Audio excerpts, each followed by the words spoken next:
Hi everyone, I am Karen Sullivan, Managing Principal of Sullivan Solutions, and this is our latest installment of What Now? So to start with a little background, I founded Sullivan Solutions over 25 years ago because I wanted to help smaller organizations augment their in-house marketing with expertise and leadership that would help them grow faster. I repeatedly tell my clients that everything is marketing. And the reason I say that is because any single thing that touches your customer in any way, that single thing always has the potential to impact your customer's buying decisions somewhere in your overall sales process. Successful marketing requires strong leadership. Leadership with purpose, mindful leadership. I met Nicole Havelka several weeks ago via Zoom, pretty much the way we're doing all of our meetings these days. We had a great conversation, and I quickly realized that she has a perspective on leadership and teamwork that has infinite possibilities for impact on the way businesses show up in the market today. Most importantly, she operates a little outside the box that we often imagine our businesses in, and I think that offers a really unique advantage. Nicole is the owner and lead consultant at Nicole Havelka Consulting. She has over 20 years of experience and guides organizations to work through change with a clear sense of purpose. And who doesn't need that right now? So welcome, Nicole. Thank you so much, Karen. I am so grateful for the opportunity. I am going to take a moment and share my screen. This should take just a second. Oh, look, excellent. This is me. I'm Nicole Havelka, as Karen said. I started Nicole Havelka Consulting because I wanted to bring together two passions that I have. One is for developing leaders. I've been doing that as an executive, or prior to this, doing this as an executive in the United Church of Christ, where I actually still hold standing as a clergy person in the United Church of Christ. So that I tell you that because that'll lead you somewhere else a little bit later, or you'll know why I do what I do a little. And so leadership development is something that's really important to me and that I've studied and trained and coached for many years. And then the other part of myself I wanted to bring more fully into my work was my yoga practice and teaching. So I'm also a trained yoga instructor with certifications in a variety of practices of meditation and mindfulness. And the reason I want to bring these together is because I personally experienced the power of those things brought together in my own leadership as I guided organizations, churches, and other things through massive change. As you may know, the church has been going through a lot of change in recent years. And so I've maneuvered that with those churches as well as other organizations that are facing massive shifts. And although I know that now feels like a big time of change, but we were already in a time of change prior to that. And so I want to help folks move through change with purpose and resilience and mindfulness, as Karen said. So I'm excited to share just a few tips. And like Karen said, I don't mind getting questions, and we'll probably have some conversation through this too. I like to make this as interactive as possible. So, sorry, I clicked the wrong thing, my bad. So why is it, sorry, I'm having some trouble getting to my next thing. I don't know why that. There we go. So my first point here is, I'm going to start by talking about three things that I think are really important key elements of being a mindful leader, particularly in the times that we find ourselves in. I think these are important all the time, but really important in an intense time of change like this. So here's the first one. which is leaning into discomfort.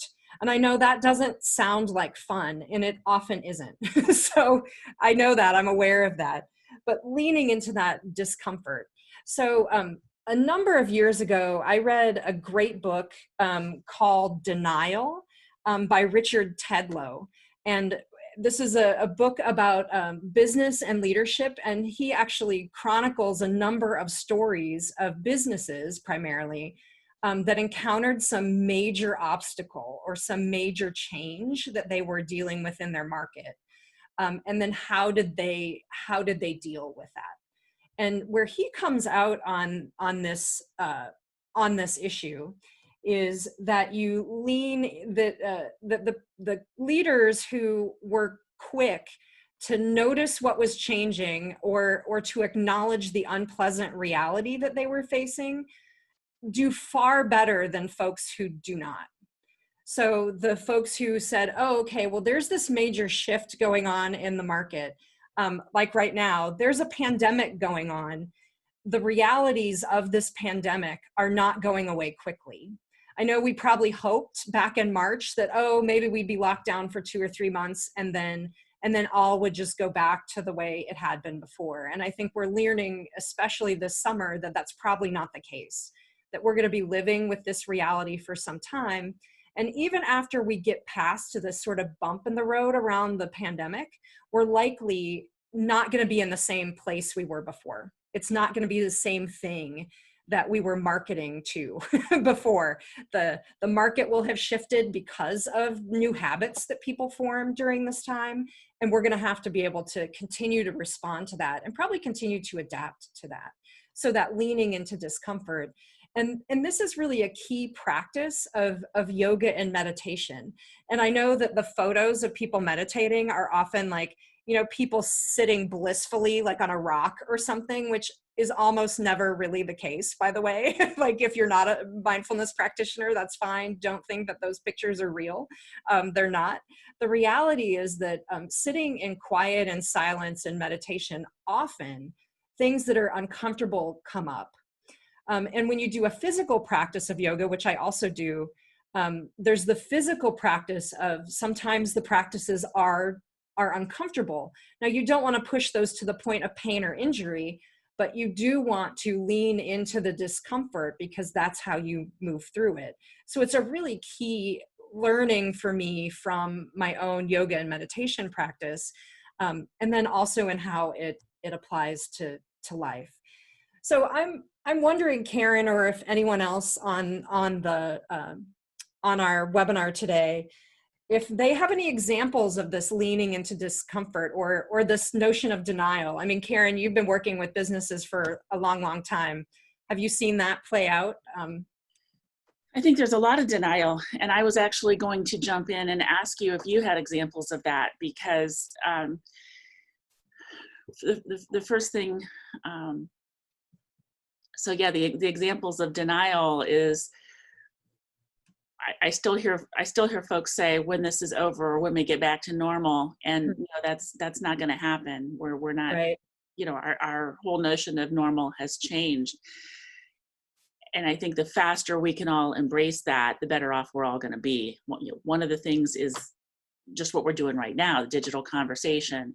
We're not going to all get in a room someplace together and have this conversation. We've got to force ourselves to be comfortable having it online. You know, right. Same thing in a sales and marketing situation. You've got to force yourself to have conversations that are outside that comfort zone, communicate in ways that are outside your comfort zone. And this is, for me, this is prime example. That's my motivation for doing these webinars, is to get myself outside that comfort zone. Sure. So I'd love to hear from anyone else that has an example of that. Yeah. And I would say the reality of leaning into this discomfort with using technology has been going on for at least a decade, if not longer, right? That the advent of social media, I've seen that play out where people it's just strange and new. And so people don't engage it or just say, oh, well, that's just a blip that the kids use, which is no longer true when you've gotten to a place where Facebook's like median age, I think, is in their 50s now or something like that. We have definitely crossed over that line of where it's not just the kids using social media anymore. I've been hearing numbers, to the effect that we've had 5 years worth of digital transformation happen in the course of maybe 2 months. So getting to the point that might have been a 5-year evolution previously, we've had to immediately do now. And case in point is a lot of the banking and the CARES Act and how we've had to go online and to get the funding and the apply for the loans and whatever. Government as a whole we've all had to act suddenly so much more quickly and respond to this so quickly that it's just been a real culture shock for all of us. Right. And I've seen that play out too. The folks who I know who were at least experimenting with social media are generally maneuvering at least that part of the transition better than some others, because they've already leaned into that. And I've done some coaching with folks around social media, though it's not my primary thing, is that I've often told people that it's just one giant experiment, because the reality and right now even the social media companies are trying to keep up with the usage numbers, with the way people have changed in that, like you said, 5 years of change in just a couple of months, right? So how they're even adapting quickly, and they're the adapters, they're the people who are constantly adapting to how people use their platforms. And they've even had to speed up changes that they've had to make too. So leaning into oh yeah, go ahead. How does that translate to a leadership context, understanding that we're pretty much all working outside of our comfort zone right now? Yeah, well, that is a really, really good question. that actually leads into something I'm going to say a little later. So why don't we go into that? And that's perfect. No, that was a perfect question. How does that affect us then? Well, because there's two things that I think that I want to talk about that we lean into that. Oh, wait, I forgot to share my screen. My bad. So even someone like myself who's pretty practiced at this, it's not perfect all the time. I'm modeling imperfection for y'all. So there we go. There's my screen. So two things that I want to say relative to that. That was a great question. So remembering why you do what you do. And this is made for those of you who also, or if any of you are also students of leadership, that knowing your why is really, really important. There's a book of a title, something like that, about knowing your why. I might get the title wrong, but it's Simon Sinek who wrote that and has a really famous TED Talk about it, which I've watched about 4 million times now. And what is your why about your business? So it may be your vision and mission statement, right? That kind of encapsulates to some degree your why. Like for me, it's, I help organizations maneuver change with resilience, purpose, and mindfulness, right? That's sort of what I do, or what my mission statement is. I want to do that. But if I push deeper into my own sense of why I do things, that's really good marketing language. But why I do it is because I've spent a lot of time in unhealthy organizations where I didn't think they were particularly well connected to their sense of purpose. And at least I want to connect to that deeper why. So my deeper why for starting this business is that I had this grain of a notion, like, that was starting to come to me, that I needed to bring together these two elements of experience: my experience with leadership development and my experience with yoga and meditation and mindfulness, and bringing those things together.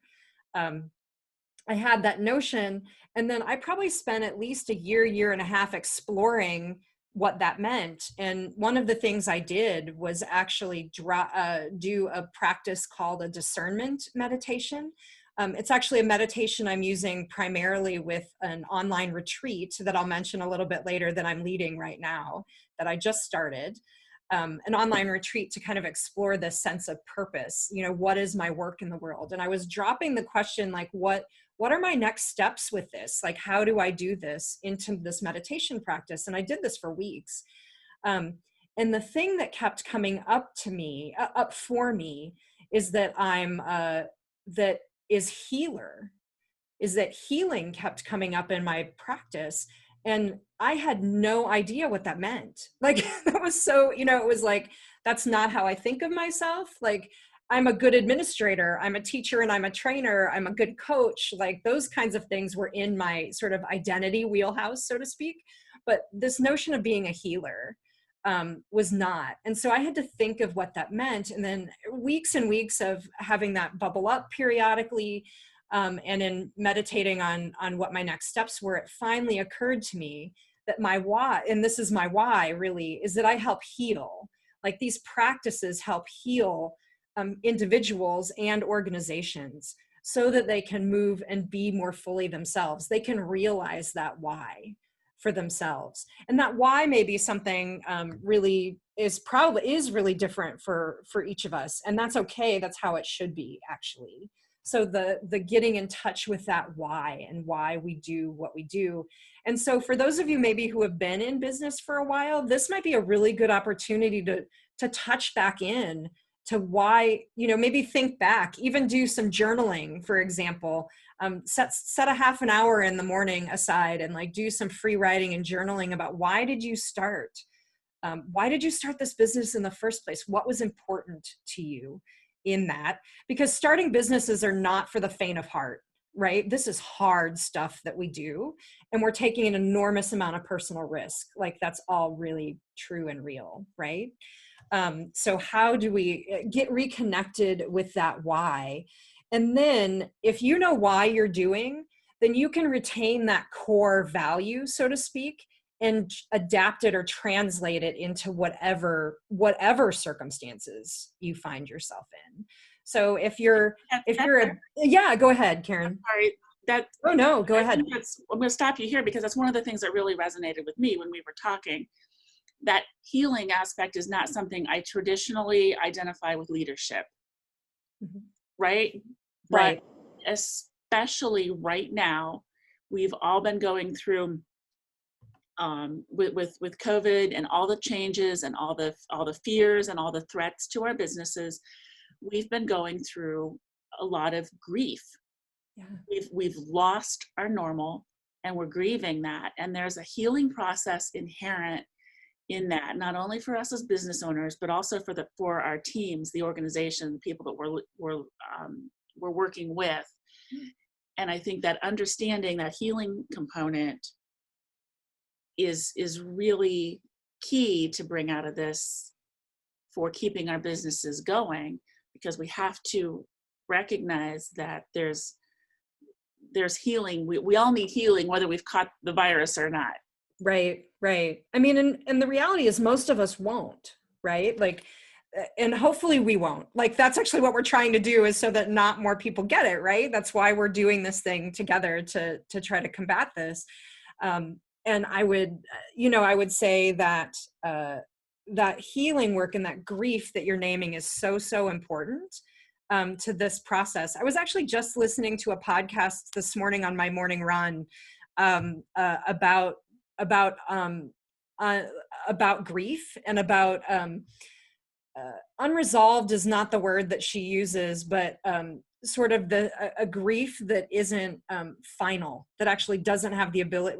Grief never really resolves, is the psychologist's argument, but this notion that we have this really intangible sort of grief, because now we may be, if we know someone who's been sick or we've lost, that's an actual grief, right? But the rest of it is a really weird in between intangible.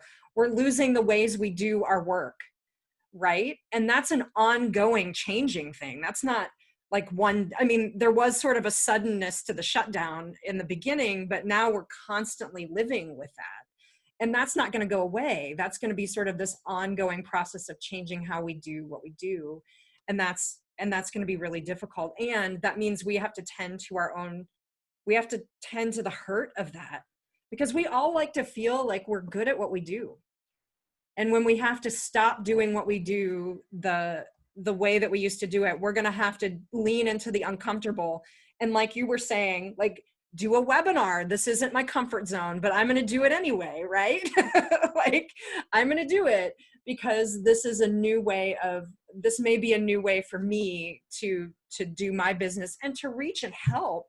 I mean, everybody needs help with marketing right now. There's a need for that sort of thing, especially as we adapt and change.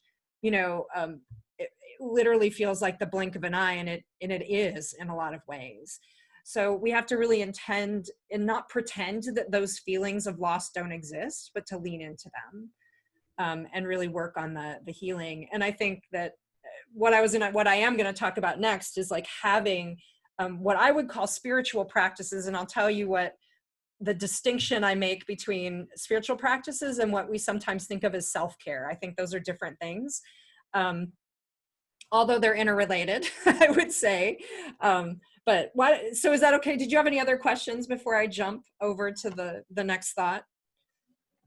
I was going to, because I say everything is marketing, I was going to tie it back to marketing and say that I think a key piece to pull out of that is that recognition that everybody is going through some level of this together. And I think we're starting to see that in national marketing. We're not denying it. We're embracing it and realizing. And so to have those conversations, have those meaningful conversations with our markets, we have to understand we're all there and recognize it and be honest about it, be transparent about it. It changes the conversation in some respects, but as long as we embrace the honesty and the transparency that are always important and call it like it is, right. I think there's that's the direction we're going in. So for sure. So the last section the last thing that I'm particularly passionate about, I'm passionate about all of it, but particularly this element is about caring for yourself. And I know for a lot of folks, this will feel a little, possibly a little, this might be also uncomfortable a little bit, and that's okay. Like I said, leaning into discomfort is good. But like this idea of caring for yourself, and even caring for yourself first before others.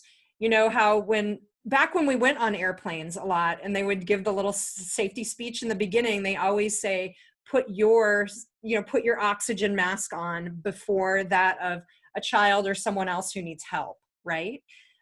So make sure that you are getting what you need to be giving to your employees, to your customers, to all of those things from a full cup. None of us operates at our best when we're tired and hungry and cranky and feel unsupported and all those things. So take moments to care for yourself. And like I said, I have a way of thinking about that with self-care. When I ask people, I sometimes, when I do webinars or just have conversations with folks, I'll ask them, what do you do for self-care? So people will often name things, I'll sit down at the TV and watch, I'll binge watch a TV show. And that's not a bad thing. Or I'll have a nice meal with my spouse and a bottle of wine. All of those things are good. Let me say, I do those things. So I'm not criticizing them in any way. What I'm saying is that in sort of your self-care regimen, I think that you need some deeper practices, what I would call spiritual practices. So depending on what tradition, if any, that you come from, I utilize both because I have a Christian background and a background in yoga. There's prayer and meditation practices that I lean in on for that. And those practices are usually quiet space for us to for sometimes unpleasant stuff to come up. Now, that's not always the case, but also to just like on a purely physiological level, what's happening is you're giving your brain a break in order to help process the healing work that you need to do. Now, you're not tackling it directly, right? But it comes up in the process of these practices.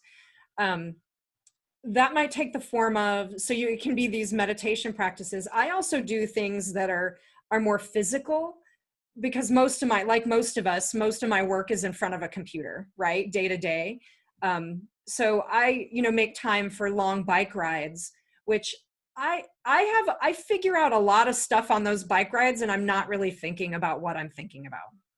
I bet you've all had that experience of having some really great idea when you're not doing the thing that you're doing, right? So this is why I'm advocating for and really taking time, and like a whole, and I know for probably a small business owner, this is hard, but like a whole day a week where you're not working. And I know that's radical for a lot of people, or at least setting aside time to really just chill out and do the things you like to do, or take care of yourself. Now, even if I don't have time for that whole day, I try to take really intentional chunks of time. For example, I've had to reorient this in the pandemic for myself, because suddenly my schedule was just completely thrown off kilter, right? As most of us were. So this was built on something I already did, but on Wednesday nights, I have a yoga class that I've gone to for almost 5 years now. It's a class I've gone to for a long time. That had been true already. Wonderfully, my yoga studio adapted and went to online classes right away. So that didn't disrupt that. So at least that was one anchor to my week in the beginning. But what I started noticing is that because I was home all the time, I was working even more. I didn't have a gym to go to. I didn't have the yoga studio to go to. And so I might go to the yoga class online, but then I would just I'm on the computer already, and I would just do more work. So I had to say that I've now designated Wednesday nights as no work nights. I do that yoga class, which is at 5:45. I do that class until about 7:15. And then I try to unplug that night. I might cook for myself. I might be watching TV. I do plenty of that. I actually love TV and movies. I've said before I was able to go back to the salon, I was doing little pedicures for myself, things like that, just the time away. And that was really, really helpful. So I've had to find blocks, even if it's not a whole day, a block of time where you're I'm not working into the evening on this day, or setting boundaries around that time.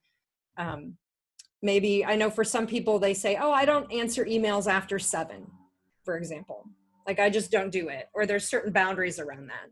And that'll vary from person to person, what that looks like. But then I also designate and encourage you to designate time on a very regular basis to do whatever resonates with you, prayer and mindfulness and meditation practices that are deeper practices that can help guide you to the why, like I was mentioning earlier, that can guide you to give you the ability, the stronger ability to lean into the discomfort. And in this case, a lot of loss that we're experiencing right now.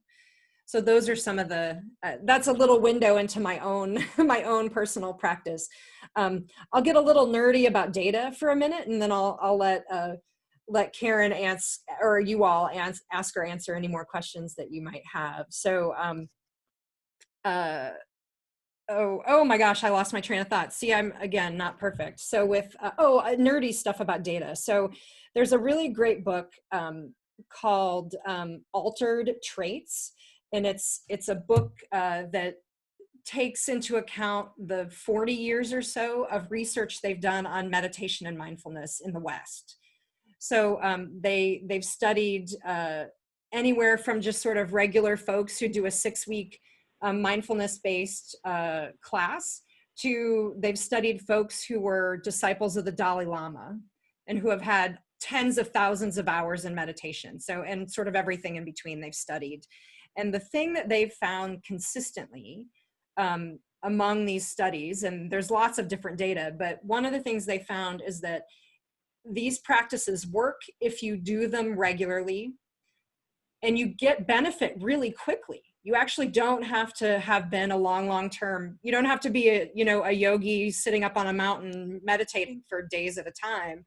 Like, you can do 10 minutes a day and it has an effect pretty quickly. However, if you don't do it, you lose the effect, and it dissipates fairly quickly.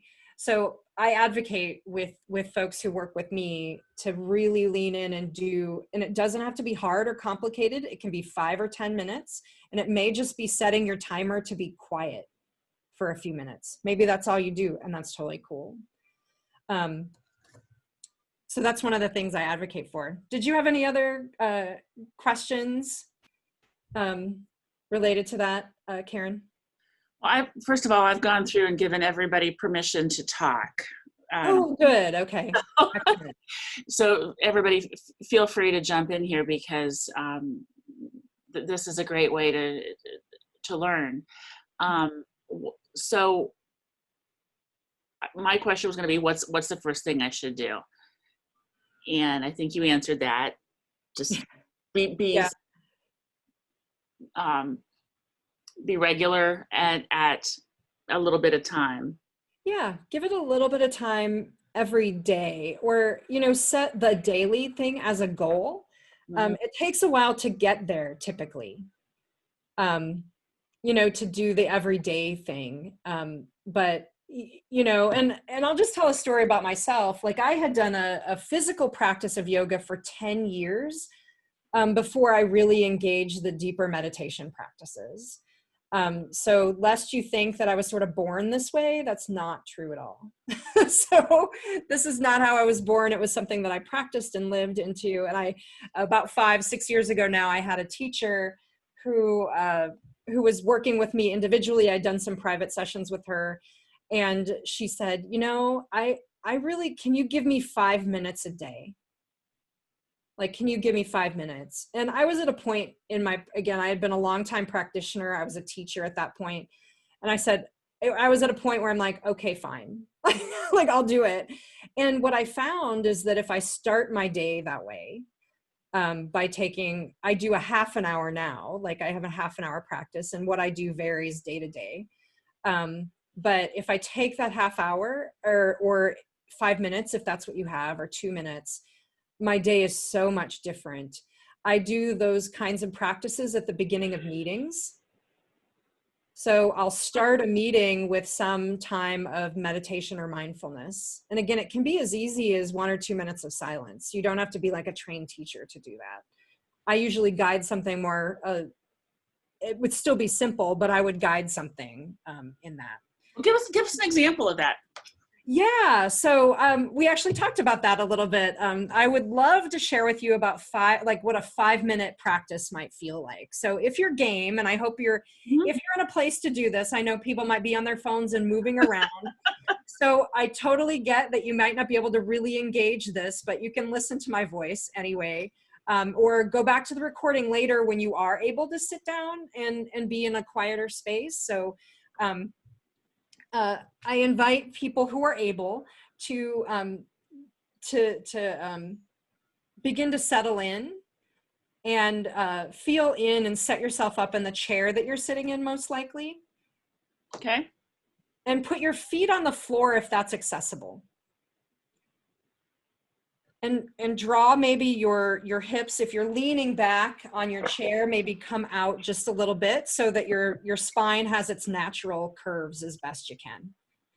And your head is pointed toward the ceiling or sky, wherever you find yourself. And close your eyes or soften your gaze, if that's comfortable and you're in a place where it's safe and you're able to do that. Okay. And begin by feeling into your feet. Your feet might be flat on the floor, or even if they're not able to be flat on the floor, just sense into whatever sensations that you're feeling into. If they're on the floor, you might feel, the pressure of the floor into the soles of your feet. You might feel the pressure of socks or shoes if you have those on. Maybe fabric or the leather or the fabric of shoes. Maybe even something as subtle as air on the skin. And this feeling of the feeling into your feet, perhaps giving you a sense of groundedness that you maybe weren't feeling a minute or two ago. But even if it doesn't feel that way, just letting any sensation or any experience arrives.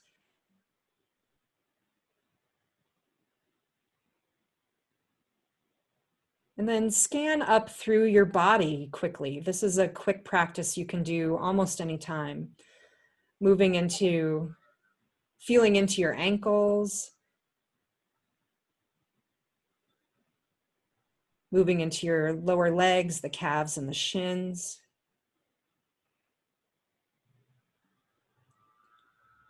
Into your knees,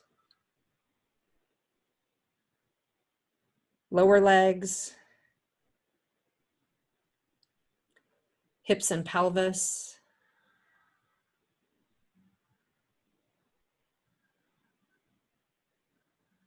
lower belly and lower back. And then feeling into any sensations of the lower body.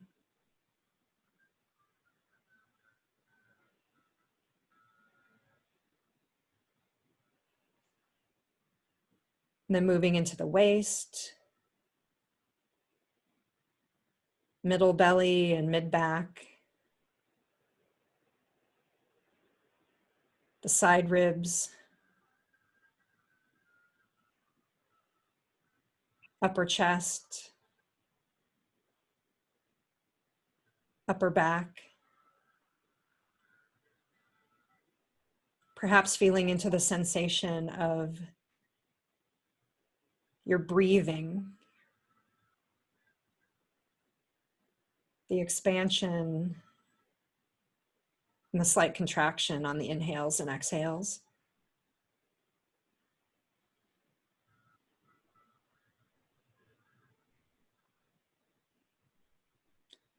And moving into your shoulders, upper arms,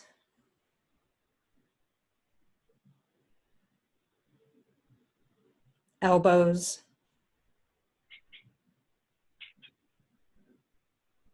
forearms, wrists, hands,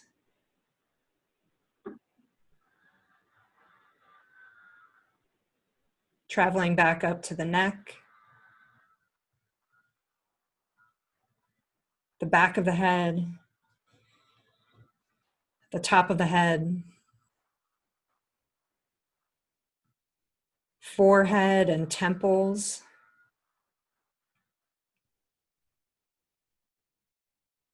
your eyes, cheekbones, nose, mouth, lips, and gums,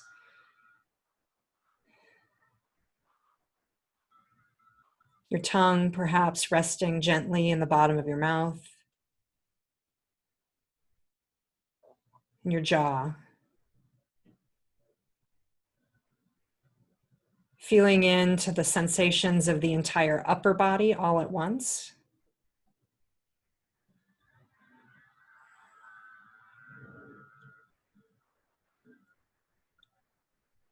And then sensations of your entire body all at once. Resting in pure sensation.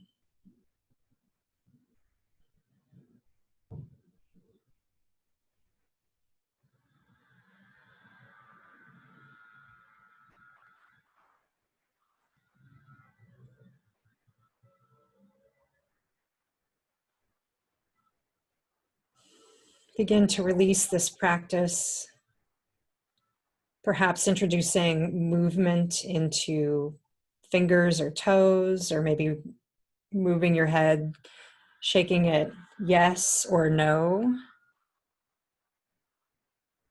And then slowly, as you're ready, opening and closing your eyes, returning to the room or the space that you're in.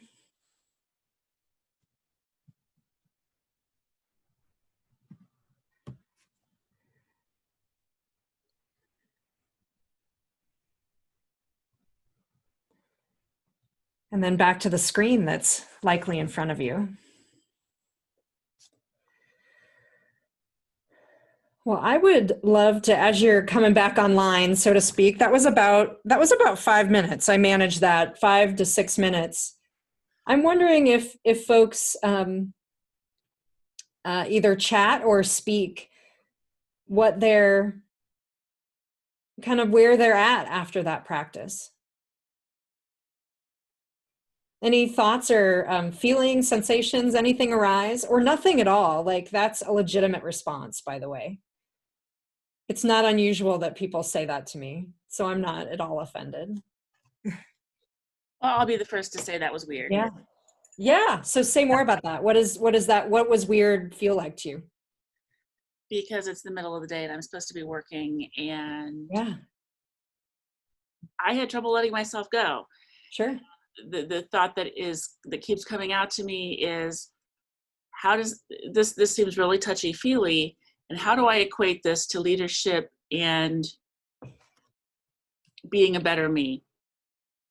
Yeah, I love that. That's a great question. I'm sure gets on a lot of people's minds, right? I think that, of course, with practice, this will be less weird. And you don't have to do it in the middle of the day, right? I'm doing it as an example, right? That may be what I needed. I'm not sure. And maybe you do need it in the middle of the day, Karen, and you just didn't know it. So what I find, these practices can be done anytime during the day. Probably not something quite as, that's not something we would normally do in the business world, is stop and do a practice like that. Outside of maybe Silicon Valley, right? Like, or places where they sort of maybe embrace these more hippy dippy things, but certainly not in Ohio or the Midwest, right? That wouldn't be a thing. And I think what I might be hearing from you, that part of the tension is that we think it's the supposed to that's getting us there, right?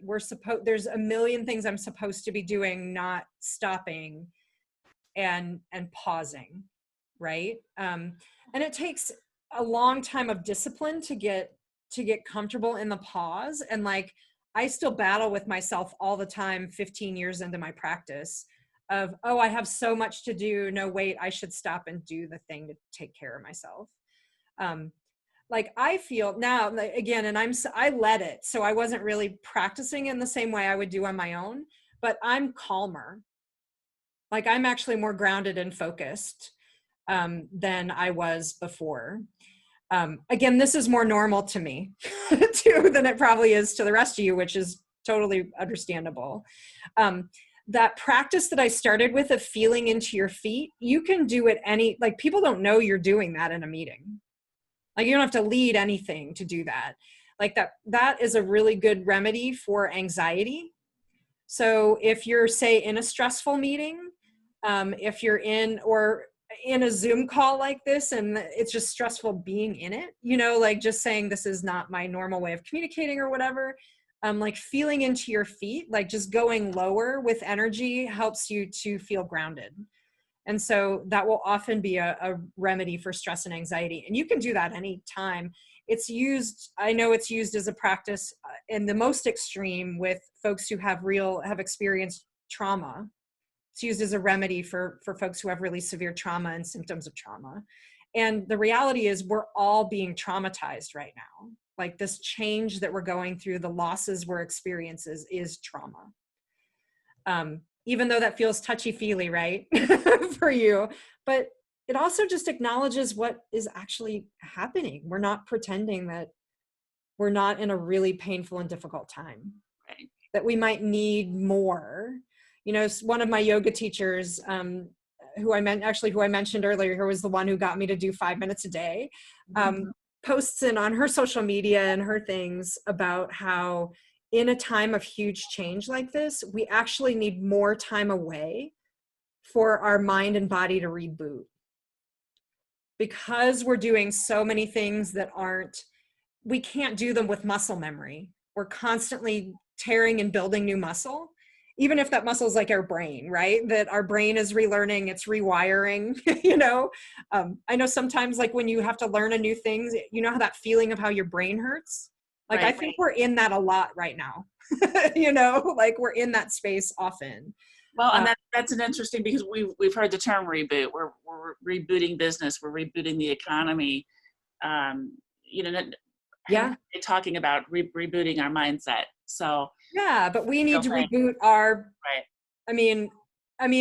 The economy and a business and all kinds of other things are humans. Right. It's not like some system that exists separate from us. We are the people who are the designers of the system, and in it, we live in it every day.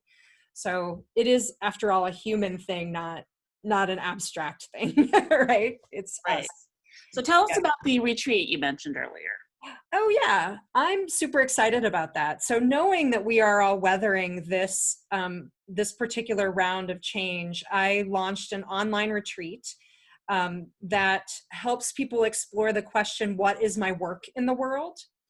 So knowing that people are changing and might have in some cases lost jobs, or trying to reboot businesses, or maybe, just trying to figure out, like, maybe I want to, are there in times of social unrest, and I want to be, I want to do some of my work around racial justice. What might that be? Like, what is my work right now? So I wanted to create a space for people to get away in order to explore that question. So it's an online retreat. So we're doing 3 mindfulness sessions via Zoom. We actually just had the first one, but you can still join. It's all recorded like Karen does. So those are available. Each week you get a recorded guided meditation that I do. So there's a different meditation each week that, speaking of the 5 or 15 minutes that you might spend practicing here, I give you one that you just have to listen to. Like, you don't have to most people can't just make something up on their own in the beginning. That's actually normal. So I give you one a week. There's a journal that I created that you can do journaling, and there's questions for each theme each week. And we're dropping the question about what is my work, or what are my next steps, into our mind, in our heart, and in our soul. So like, what are all those elements of ourselves? How is that speaking to us right now? And then as both a fun thing, and because I think storytelling is a good way to kind of explore your sense of calling or your sense of dharma. I'm using words from both of my traditions.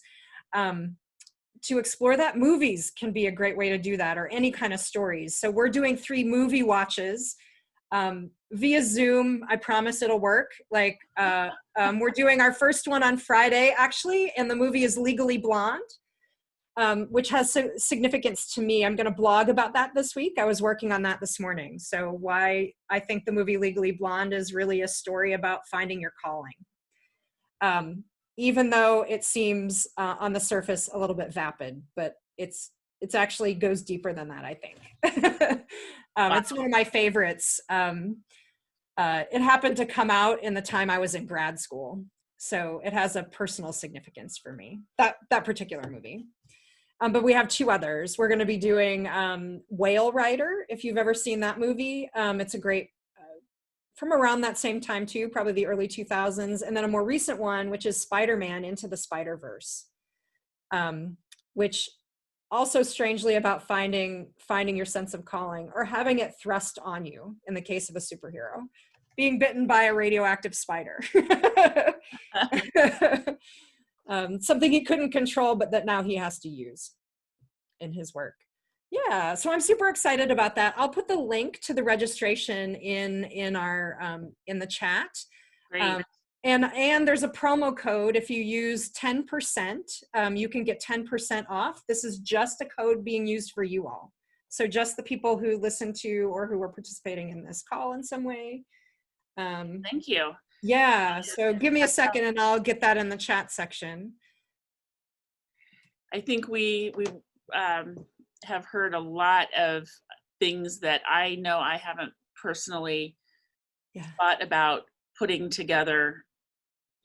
You have used a lot of concepts and terms in the last hour that I would not have typically encountered in a single hour. So there's a lot to think about. Yeah. And one of the things I am uncomfortable with is allowing huge periods of silence while people think of their questions. So I am going to talk it all through here, but Sure. And I'm also just related to that, because it's true, I may have introduced you to stuff that's really, really new to you, and that's totally okay. I also put the link in the chat to my consultation, my link. So if you want to set up a meeting with me, I have 30-minute free consultation. So if you just like maybe even later you have questions, you're like, wait, I didn't get that. You know, like, what is that? I don't get it.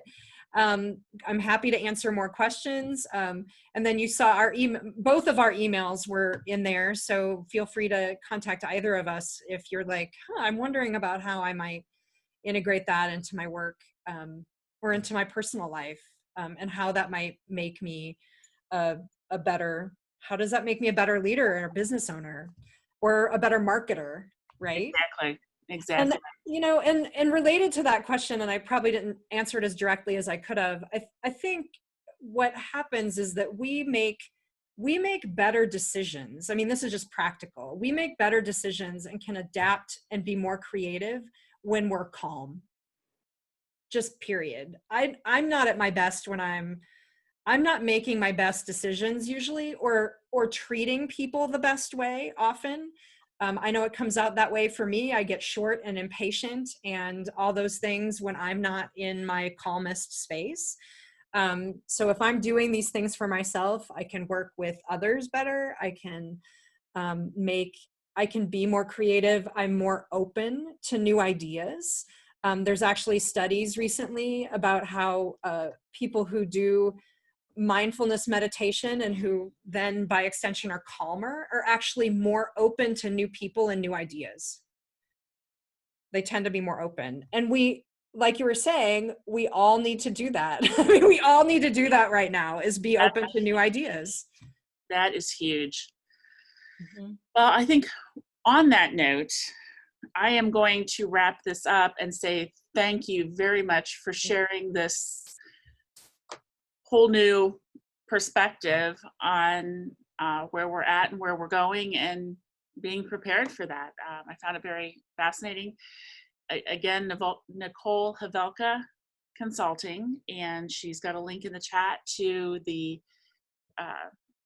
retreat that she talked about and to her consulting calendar, and we will put those in the links when we post the video as well. So to everyone who's joined us, thank you very much. And Nicole, thank you. Thank you. I appreciate you so much. And thank you, Karen, for inviting me and for being such a great collaborator and being game for trying new things that make you uncomfortable. I appreciate that. Anytime.